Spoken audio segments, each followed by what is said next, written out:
Hello, I'm Chris Lemaire. I'm a programmer at the American Cinematheque, and I'm very happy to welcome you to our virtual Q&A for Defy Bloods with the film's brilliant composer, Terence Blanchard, who is nominated for an Academy Award this year for Best Original Score. We had the honor of hosting Terence at the Aero Theater back in 2019 after a screening of BlacKkKlansman, so it's been very exciting to welcome him back to the Cinematheque today. Our moderator for today is Jon Burlingame, who is an author and writer for Variety and also all-around expert on the subject of film and television music. Before I turn it over to him, I just want to send a thank you to Netflix for making this event possible, and also send a big thank you to all our members watching. So we are so grateful for your continued support. And without further ado, let's welcome Jon and Terence. Well, first, let me say what a pleasure it is to be here today with our guest, five-time Grammy winner and two-time Oscar nominee, Terence Blanchard. We're here to talk about his music for Defy Bloods, but it's safe to say that many of us have heard his music in such earlier Spike Lee films as Jungle Fever, Malcolm X, The 25th Hour, and BlacKkKlansman, as well as their extraordinary Hurricane Katrina documentary, When the Levees Broke. Some of his work for other directors includes Harriet, the current One Night in Miami, and the recent HBO series Perry Mason. Later this year, Terence will become the first African-American composer to have an opera presented at the Metropolitan Opera in New York, Fire Shut Up in My Bones. So it's an honor today to talk with Terence Blanchard. Hey, Jon, how's it going, man? Good to see you. It's good to see you too. Thanks for spending a few minutes with us today. Sure. Just to run it back a little bit time-wise, how many films have you done with Spike? I stopped counting, man. I don't know. That's a good question. Maybe 10 or 12. I don't know. I stopped counting. You know what was funny though? We never really realized that it's been 30 years that we've been working together. And when we got nominated the first time, we were doing an interview and the guy said, "So what's it like having worked together for 30 years?" We're like, 30? Wait a minute. And we started thinking, we were like, oh damn, it's been 30 years, man. But it's been a great run. It's been a great experience. Can you just, before we get to Defy Bloods, can you talk in general about what that 30 years has been like? Whether the many different projects have been inspiring to you, whether Spike has become a good friend. How's that all been? Oh yeah, Spike has become family, man. As a matter of fact, my daughter's working in his office now. She's doing a great job and he loves her and he's been taking care of her. We've become like really close. He's been a big inspiration for me because one of the things that I love about Spike is that whenever we do a film, he says, okay, so what haven't we done yet? You know what I mean? So he's always trying to find new things and trying to grow, and it's always, pushed me to the limit and made me grow. With each film, I have this moment, man. I read the scripts because he will send me the scripts before he starts to shoot. But when I get the films, I always have this moment like, okay, everybody did their job. Now it's up to me, because each film just gradually ups the game every time, starting with Jungle Fever, just keep and constantly moving forward. It's been a great working relationship because he's given me a lot of room to grow. He's trusted me, in ways that most directors don't. And I've tried to reward that trust by doing the best job I possibly could for all of his projects, and I just value his friendship. So it sounds like you did see the script of Defy Bloods long before you saw a cut. Yeah. But the thing is, I try not to, man, with Spike, I try not to write until I see something. Oh, that's interesting. Okay. Yeah. So then what, when you first saw, I presume, a rough cut of the film, what did you think? Oh, damn. I went, that was my first reaction, because you got to remember, we were at the Oscar show when he told me he was leaving the next day to go shoot Defy Bloods. And I was like, dude, why don't you take a break, man? Like, go on vacation, man, smell the roses, or do something. And he's like, no, man, I got to get to work, And when he sent me the first cut, I went, wow, he did it again. He just put together a brilliant film, totally different from BlacKkKlansman, different topic. Visuals were just stunning, the editing, acting, everything was just beautiful and amazing. And again, it gave me that feeling like, okay, You know, it's like being on a basketball court with Michael Jordan and everybody's touching the ball on a fast break and Michael passes it to you at the last second. You cannot miss that shot. You just can't, man. I don't care if you got to lay it up or get a ladder to just get up to the goal and dunk it in or do something, man, but you can't miss the shot. So I'd like to talk a little bit about how you and Spike worked together. Did he suggest ideas to you about what he was looking for musically, or does he look to you to suggest what the score should be? It's a little bit of both. I mean, you know, with the Five Bloods, he said it's got to be big like Malcolm X, and I went, oh, okay, all right, and that's all he told me. And then later on, you know, he allows me to just have room. So I'll never do mock-ups for him. He doesn't like mock-ups. We should probably tell our audience what you mean by mock-up. Well, we don't do simulated orchestrations with synths to give him an idea of what the score is going to sound like. You know, really what he does, he wants to hear all of the main themes on the piano. That's it.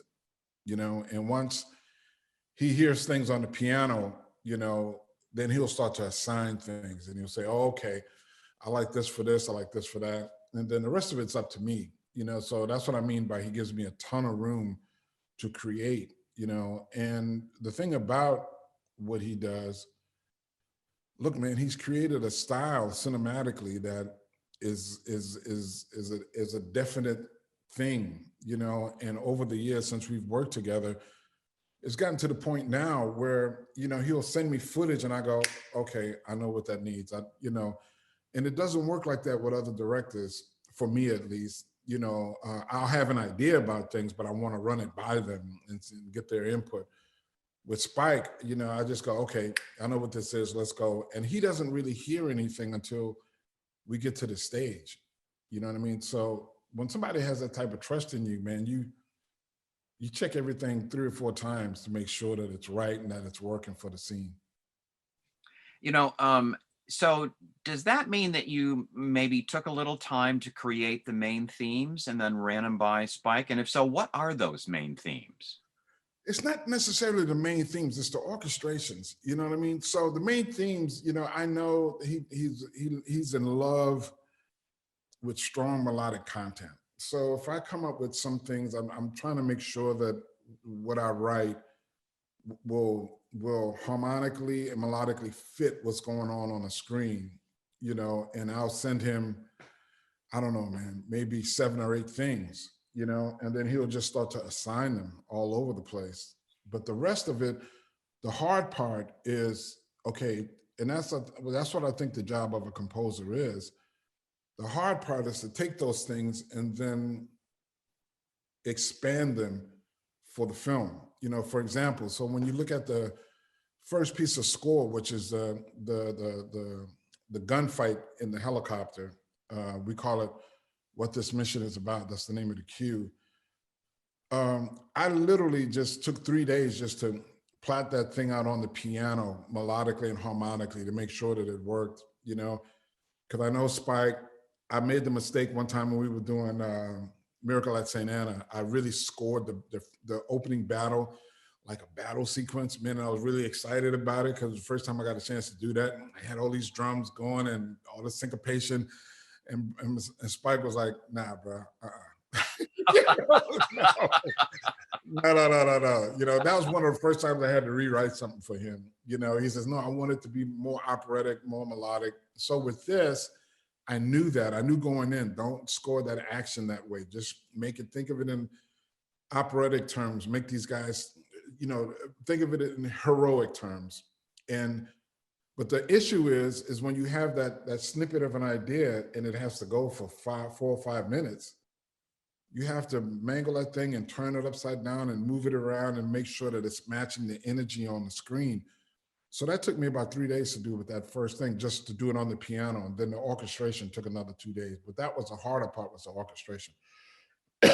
Because then you're trying to figure out, even though you have a large orchestra, you have a finite set of colors to use.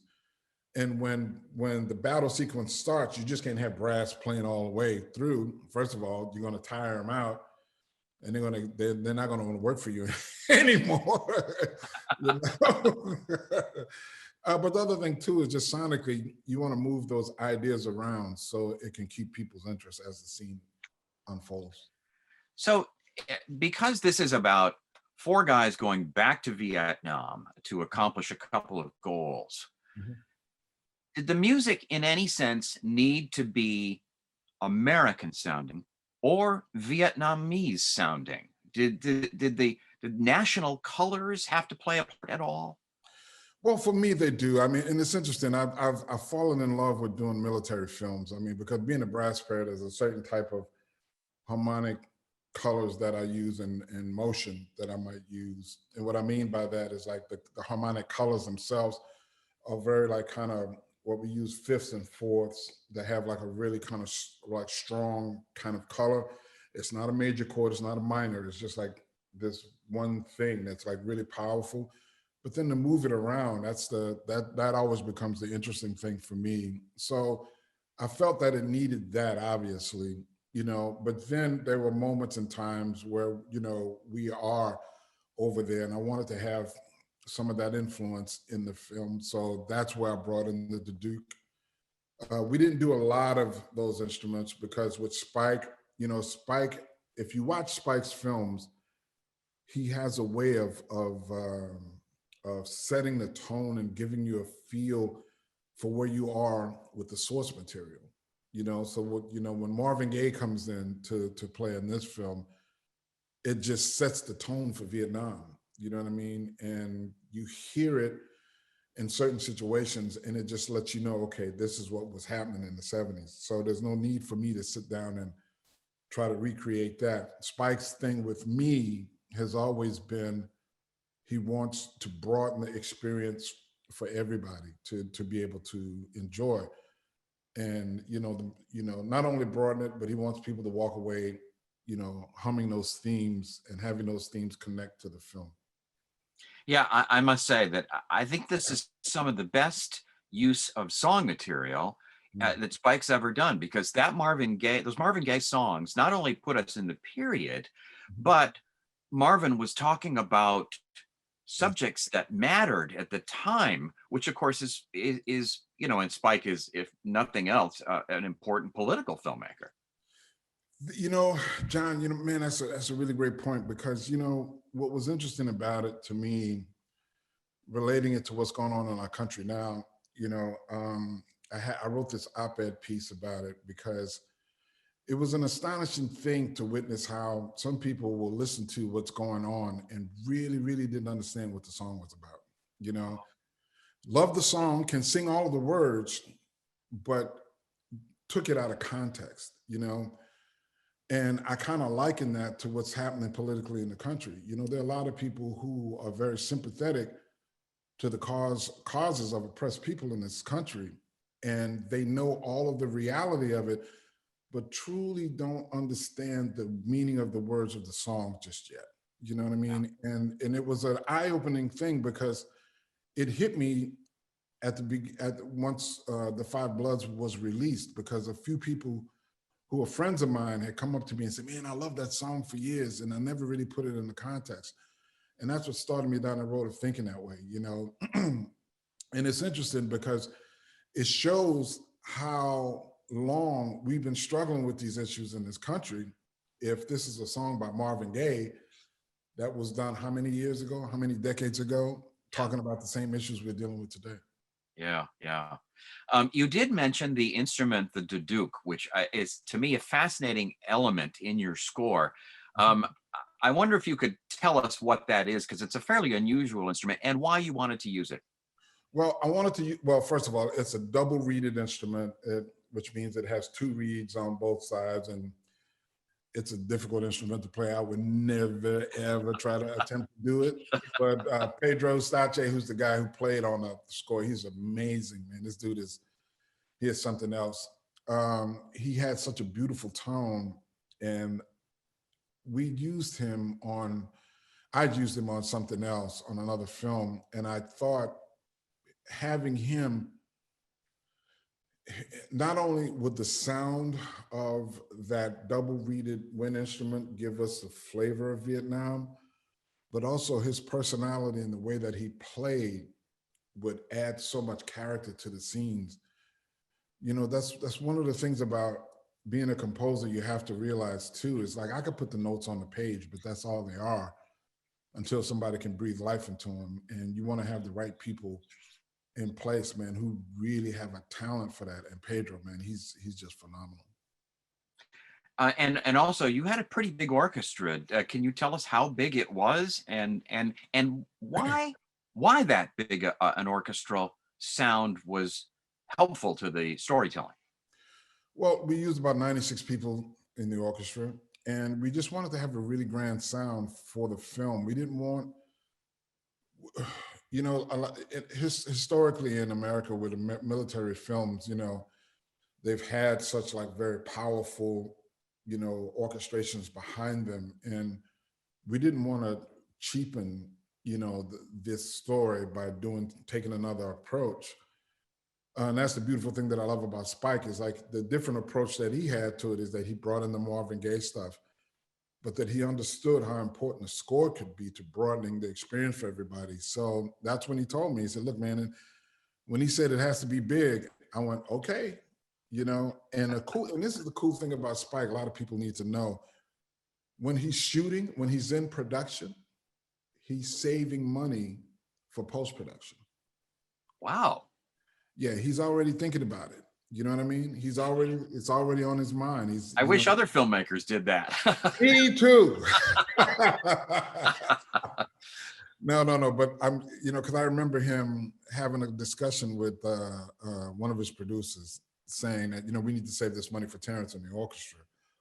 And I went, wow, that's, you know, that's a lot of insight into the entire process of making film. And I knew that we needed that size of orchestra, you know, to cover all our bases. Like I was telling you with that opening sequence, you know, if I needed to have something powerful to go on for a long period of time, I didn't have to, you know, I didn't have to wear out trumpets. Trumpets could carry it along with trombones, and could carry it sometimes. French horns along with some woodwinds could carry it another period. Now I can mix all of those things together, you know, to create some different colors. And then there was one piece, it's near the end of the film. It's like when somebody's reading Paul's letter to his son. I wanted to have this trumpet solo, and the way I kept hearing it, a trumpet player would never be able to breathe through the process of playing it. So actually what we did was I wrote it for 2 trumpets, but tried to make it sound like one, and it was really effective. Speaking of powerful moments in the film, there's a major moment in the film where the guys all learn that Dr. King has been assassinated. Mm-hmm. And I wonder if you could talk for a second about what that moment needed and how difficult it might have been for you to actually write it. What that moment needed was an honest portrayal of the level of hurt and pain those guys must have felt. And first of all, the reality of it itself is very painful and still very hurtful to this day. Couple that with the brilliant performances by those actors on the screen. Oh yeah.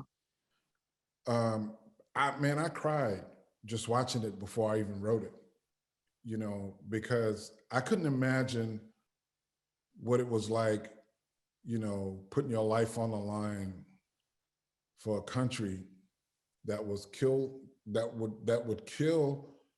someone who was fighting for your rights just to be equal, not for anything extra, just to be equal.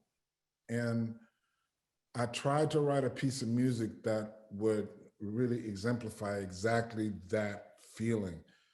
So that's why at a certain point, there's a certain crescendo where the melody goes up and down. And then when it gets to the top, I drop out all of the bottom of the orchestration. It's just the trumpets and string, dee, dee, dee, dee, dee, and then it just opens up again, because it's that moment, you know, where you're emotional and you're trying to hold back your emotions. You know what I mean? Because you're still trying to be a professional soldier, but then all of a sudden the floodgates just open, you know, and you have to allow yourself to deal with that hurt and pain because we're all human, you know.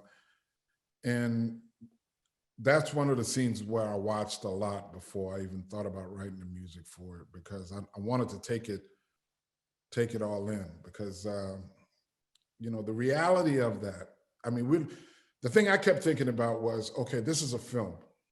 This is a film. But there were guys who actually experienced that. You know, there were guys who were actually out there in the field putting their lives on the line, and they had to get that news, and had to get that news from the enemy, you know? Yeah. That had to be a powerful moment. Yeah. I'm sort of curious to know, do you stay in touch with Spike during the writing process, or are you sort of like holed up like a monk for 2 or 3 months just writing everything? No, I'm holed up, dude. I mean, yeah. I mean, you know, he may send me a text, "How's it going? We good?" I'm like, "Yeah, we good, dude." You know, no, I try to with all of my projects, actually. I mean, I try to just stay on top of things. I'm not the guy. I don't want to be writing when I'm in the studio, and that's happened, you know, just because of circumstances. It's happened before, but for me, I want to have enough freedom and time to tackle any issue that comes along while we're in the studio. So I'm trying to stay on top of things. I put myself on a schedule. If I know that I have 60 minutes of music to write within 6 weeks, or I've divided all of that up and I say, okay, well, I need to write a certain amount of minutes a day just to stay ahead of the game, you know, and I try to stay on that schedule, because when you get in the studio, man, I don't want to be stressed. You know, I want to do what's best for the film. And what's best for the film is for me to be comfortable and recognize anything that comes along that can add anything else to the film. You know, like me and Spike have this joke, man. It's kind of like a little inside thing where, well, it's not going to be inside anymore, but it's a little thing where, you know, I always try to keep his butt in the control room. You know what I mean? Because once he walks out into the orchestra, man, especially when he goes back there by the percussion dudes or the woodwind dudes, they all have like their other instruments that they bring, you know, and Spike will go, "Hey man, what's that?" And as soon as I see him walking out there, I'm like, oh, okay, here we go. Watch, give it about 10 or 15 minutes, and all of a sudden, Spike's got this is what you hear in the control room, because they'll leave the mics open, and you'll hear Terrence, and I'll look up, and when he sees me, he goes, and I go, uh-oh, okay, here we go. He goes, "Man, we got to use that. We got to use that right there. We got to use that." So there I am, like, okay, all right, let me go get the scores. Let me figure out where we're going to put this dude. And you'll wind up with a kazoo in the next cue. Hey, man, it happened. You know, on 25th hour, we had the penny whistle, and it worked well. Don't get me wrong. It worked well because I wasn't going to overdo it. You know what I mean? But we used it in certain situations, you know, and it worked well. It came off really nice, you know. Did you have to record this during the pandemic, or were you all finished with the recording before the lockdown started? We were finished before the lockdown, you know, thank God, because we never would have been able to get it done. I don't think, not with 96 people in the room, you know, that wouldn't have, you know, nobody would have felt comfortable, you know, and for good reason, you know, but we were blessed enough to have it done before. And speaking of the orchestra, I'm sort of curious to know now, you've been doing this, you've been recording scores for, as you say, 30 years here. And I'm curious to know, has the makeup of the orchestra changed substantially during that time? Are there more people of color now playing for you? Oh yeah, definitely. Because, you know, when I first started here in LA, I worked with Sandy DeCrescent, who's a sweetheart. And you know, I was very honored to work with her because, man, she worked with everybody, you know, and she was the person. And now I work with Peter Rotter, who used to work for her. But I told Sandy, I said, "Sandy, I love you to death, you know, and I think you're an amazing person." I said, "But I can't walk out in front of an all-white orchestra in Los Angeles, knowing that there are musicians here who are qualified to do this work, you know." And she understood. And it wasn't an issue, you know. So she went out and started hiring people. And the cool thing about it was, I forgot that I had that conversation, frankly, with her. And the musicians were coming up to me during the breaks and they were saying, thank you for this, you know? And then Sandy came up to me later on. She said, thank you for this because I've met some amazing people.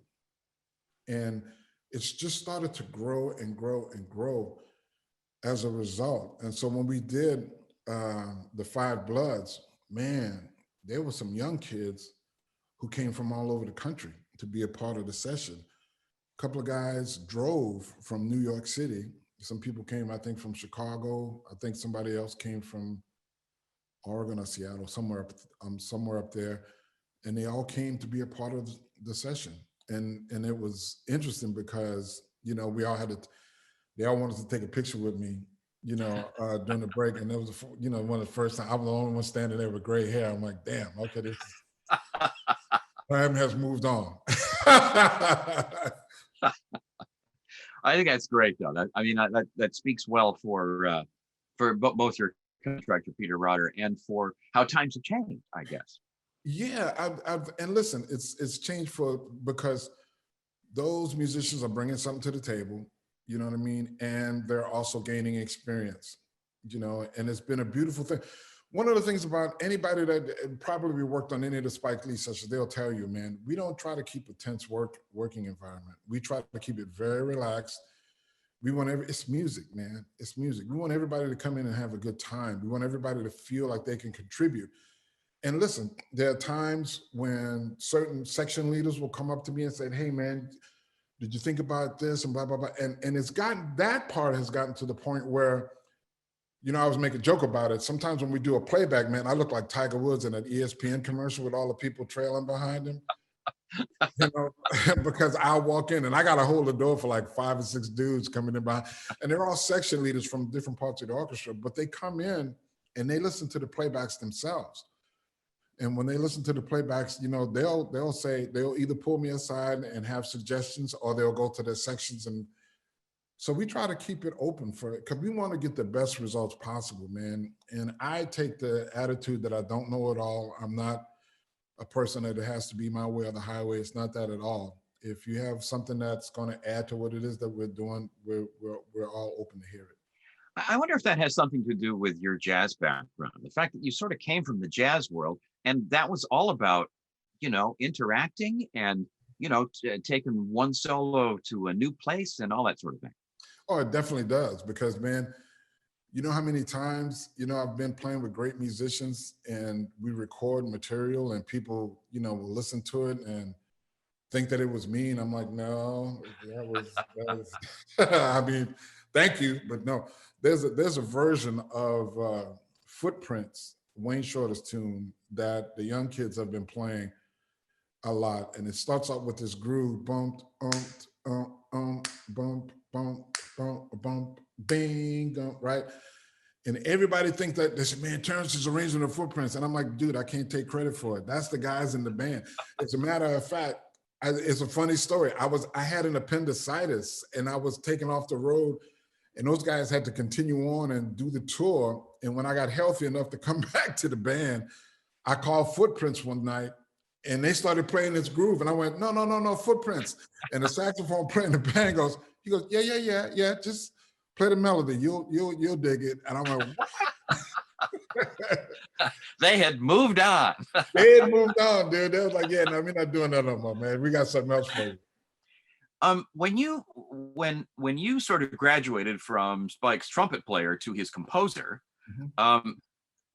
how big a challenge was that for you? And by the way, this is the first of a number of questions we have from the audience. Was it difficult to move from the jazz world into film composing? I mean, it was difficult in terms of like being able to stay organized and keep my brain compartmentalized in terms of what I was doing. But technically, no, because I had studied composition from the time that I was a kid. So I always wanted to write for larger ensemble anyway, you know, and I had played in youth orchestras and stuff and had an idea of like how an orchestra would move, the motion of an orchestra, how it operated. So that part wasn't difficult. It was just a matter of gaining experience of dealing with it, because it's like anything else. You know, if you don't have experience, you have something in your mind about writing for orchestra, and you go, oh, and then when you present it to them, you go, oh, it didn't sound the way I thought it was going to sound. And that's because you don't have experience in learning how to notate things a certain way, or understanding what you need to write to get that orchestra to move with a certain type of precision. The hardest part was, like I said, man, was playing gigs and then coming back to my hotel room and having to turn that brain off and then turn on the brain about writing for film. That used to drive me up a wall, but I've gotten accustomed to it now, so it's okay. Another question from the audience was whether you use leitmotifs and whether if that's the appropriate term, do you use themes for characters or themes for situations? All of the above. Sometimes, when I send Spike themes, he says, okay, this is going to be Paul's theme, or this is going to be, Norm's theme, or whatever. I'm just using that as an example because I can't really remember for the Five Bloods. And I remember, I think it was Summer of Sam, he had assigned some themes to specific characters. And when those characters would interact on screen, I would use the themes as one theme as a counterline to the other one.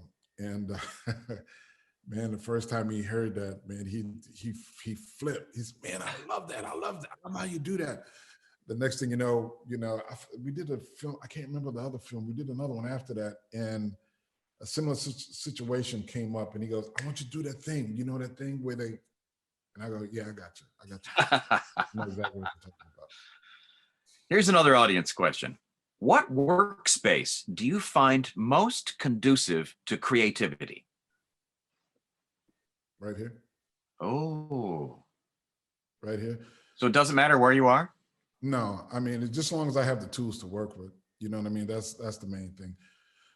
There was a artist, man, that I met in Pittsburgh. He did sculptures, and his name is Thaddeus Mosley.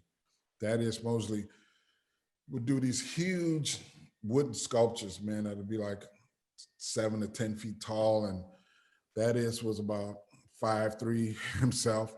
And he worked in the basement of his house in Pittsburgh. And I was over there with a friend, and we were like, Thaddeus, don't you want to have a big studio like the other artists, man, to put these things together? And he looked at us both and he said, no, man. He said, the only thing I need is ideas. And that line stuck with me, and I went, that's it.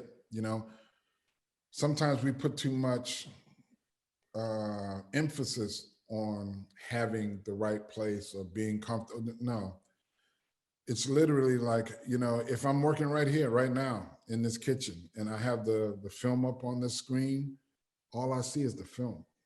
I'm not worried about anything else. It's really about what's up here. And then the crazy part about it, when you have certain tools, you start to make the best of those tools. Sometimes you limit it, but sometimes, like everybody says, those limitations are the things that help you to create, because you find ways to get things done. Another question from the audience that I think you may have alluded to earlier, which is, does Spike ever temp his films with music from either your earlier scores or other places? No, never. I think there was only one time we did a temp, and that was because we needed it for screening for the general public. And the temp that he put in wasn't close to what I was going to do for the film. But other than that, no, he does. I remember we screened 25th Hour for Disney, and we did it with no music in it. And I was there at the screening, and it was an interesting thing, but that's just him. And listen, man, I dig it. He doesn't want to hear anything else. I have this sneaking suspicion. We've never really talked about it officially, but I think Spike wants to really hear what that music is going to do to the scenes the first time, unencumbered, just like the audience is going to hear it, because when we record,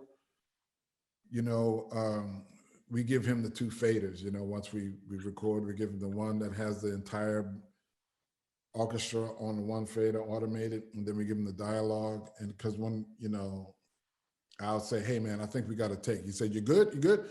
And then he'll come up and he'll listen to it and he'll do his thing and he'll listen back and he goes, okay, good. And then we move on. Great. Wow. I love that because it's 2 artists that are working together, and the fact that he gives space to the composer, space to the music, but doesn't want to be somehow corrupted by adding somebody else's music to his project. Right. Not even my music, not even stuff from the earlier films. No. I mean, he wants to hear it like, you know, like that for the first time, you know, and once he experiences it, you know, and he's like, okay, good, let's move on. Another question from the audience. What composers have most inspired you? Oh man, well, that's a tough question because it depends on whether you're talking about film or just composers in general. You know, obviously in the jazz world, Duke Ellington, Wayne Shorter, you know, people like that, Stravinsky, Bartok, obviously, you know, all of the greats, Debussy, Puccini in opera. In film, you know, it's Thomas Newman, it's Harry Gregson Williams, it's Elmer Bernstein, John Williams. Was it Christopher Young? Yeah. Oh yeah. Yeah. I really admire, you know, and then, you know, man, look, my man, Nicholas Bertel, I think he's amazing. Mark, I love Mark's work, Mark Shaman. You know, I'm the type of guy, you know, I love when people have an identity. I guess that's what it is. You know what I mean? It's like, you know, when you think about Mark Shaman and Thomas Newman, you wouldn't put them in the same kind of realm together. Their music's stylistically, they're different, but that's the thing that I love about them, you know, is the fact that they found a voice and they found a way to express themselves through music. So the thing that I try to tell young film composers is the same thing Miles Goodman, who was my mentor in the business, told me years ago. He said, your weaknesses are your strengths, you know, because I wanted him to just like show me how to write for film, and he wouldn't, you know. He said, no. He thought about it. He said, oh yeah, we could do that. And then he thought about it. He said, no. He said, if I do that, no, you may sound like something that you're not, you know. And he said, trust your instincts. Your weaknesses are your strengths. And I was a little perturbed with him for a while behind that, man, because I was like, come on, man, what's going on? But then after a while, I started to really understand what it was that he was trying to get me to see, you know, is that you want to it's just like being a jazz musician. You want to have a personality. You want to have a sound. You want to have your own thing. You don't want to come in here. What's the use of you sounding like John Williams when John Williams is still around and you can hire him? Yeah, you know? That's right. We've got one of him already. Right. Yes. So here's another question from the audience. Do you have any advice for young composers who would like to get into the film world and want to start scoring films? It's always a tough question for me because I've been so blessed in how I got into film, you know. But the one thing that I will say is that if you're in college, you know, try to go find out the guys who are making little short films. You know, there's a Sundance Film Labs. I always, you know, sing their praises because they bring in like 6 composers every year and pair them with 6 directors. And, you know, those guys get a lot of great experience there. You know, if you can become an assistant to a composer, you know, that's always another good way of trying to learn and gain some experience, you know, and be heard, you know. It is a tough thing, man. You know, you want to establish some relationships with some music supervisors, you know, because those are the guys that can get your music placed in films and to get you heard by some directors, you know. But here's the main thing. You got to be willing to take a job, man. You got to be willing to work. You got to be willing to hustle, you know. I've been blessed in this business to have entered this business with such a brilliant person like Spike, you know. but that doesn't mean that it's been a smooth, sailing throughout this entire time. No, I've had to scrap and work on a lot of projects, and and hustle, and try to make sure that people understand that I'm open to trying a lot of different things, because the jazz musician in me is still very inquisitive and still wants to grow and learn. I have to ask you about this major project that's coming up with the Metropolitan Opera. I think I'm so excited about it. I wonder if you can talk just a little bit about Fire Shut Up in My Bones. I'm excited about it too, man. I'm still pinching myself that it's even happening, because when I think about it, the director for the opera, his name is Jim Robinson, man. He has to, he keeps telling me, you have to realize you're an opera composer now. And I went, and he goes, yeah, you're an opera composer now. And it's such a fascinating thing coming full circle for me, because when I was a kid, my father wanted to be an opera singer. He was a baritone. He loved operatic music and would play operatic music in the house all the time, man. And man, we used to think he was crazy. He put on his, man, I'm telling you, man, I feel embarrassed to say this, but man, he would put on his records and you would hear doors slamming in the house, because we were like, oh, there he goes. You know what I mean? And everybody was, trying to go in the back of the house like, oh man, turn up the TV, bro. But that stuff stuck with me. And my dad would take me to his recitals and stuff like that. So to go through this whole journey of being a jazz musician, learning composition, then learning how to write for orchestra for film, and then to come all the way back to the operatic world is a phenomenal thing in my mind. And I get emotional about it, because my dad was a very special dude, man, in that regard. He opened my eyes to a lot of things. My dad was the guy who never said, do as I say. My dad was a guy, he's like, if you have a point of view, prove me wrong. So we'd argue all the time. You know what I mean? We'd have discussions all the time. And to now be presented at the Metropolitan Opera in New York, it's kind of a surreal thing in my mind, because I never saw that coming whatsoever. And I've been friends with Peter Gelb for a number of years. When he was at Sony Classical Records, we actually did produce some records together. He produced some of my records on the label, and just never thought that I would be there. But now that it's about to happen, it's an amazing experience, because it's another area of music that I'm growing in and that I'm learning from, and working with these phenomenal vocalists, man, who can take your music and just take it to a whole nother place is just an incredible experience. And it's totally different than film, because the thing you got to remember, John, about film, the film is done by the time it gets to me. It's already shot, the performances are.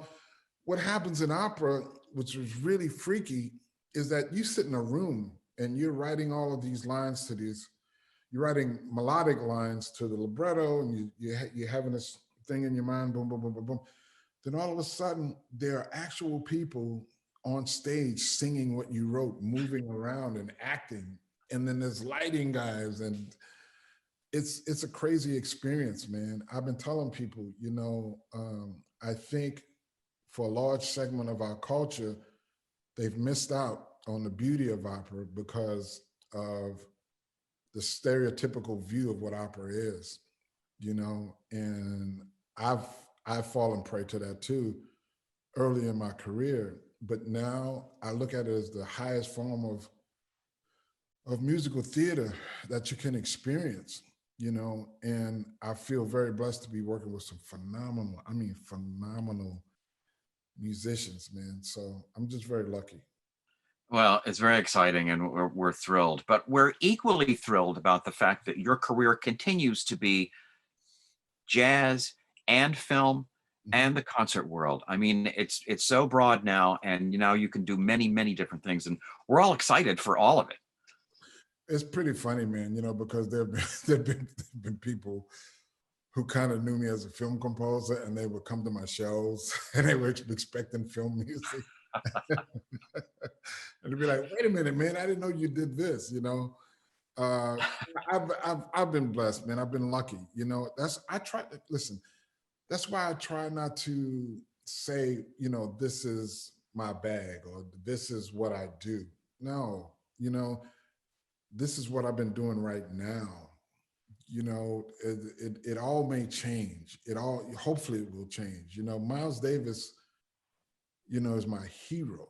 You know what I mean? And one of the things about Miles that I love is that he always tried to move forward. He always tried to grow and expand, you know, and hanging around Wayne Shorter and Herbie Hancock has just continued that. You know, they've been like my mentor. I mean, we're friends, but they've been like my mentors, man. And I just watch what they do. You know, I went on tour with Herbie Hancock and we did a 10-week tour and we were playing one of his older compositions that I loved, but he did a new arrangement to it, right? And we were like, okay, cool, that was fun. But one day in the sound check, he started to play the old Blue Note version, you know? It was a tune called Speak Like a Child. And the drummer, Kendrick Scott, he jumped up on the drums and James Genius jumped up on the bass. And they started playing and it sounded like the old Blue Note stuff. And we were sitting there going, woo, we were all excited, you know? And Herbie had his head down. He didn't see what was going on, but we were like, and I was upset because I couldn't play. I was just sitting there listening, you know?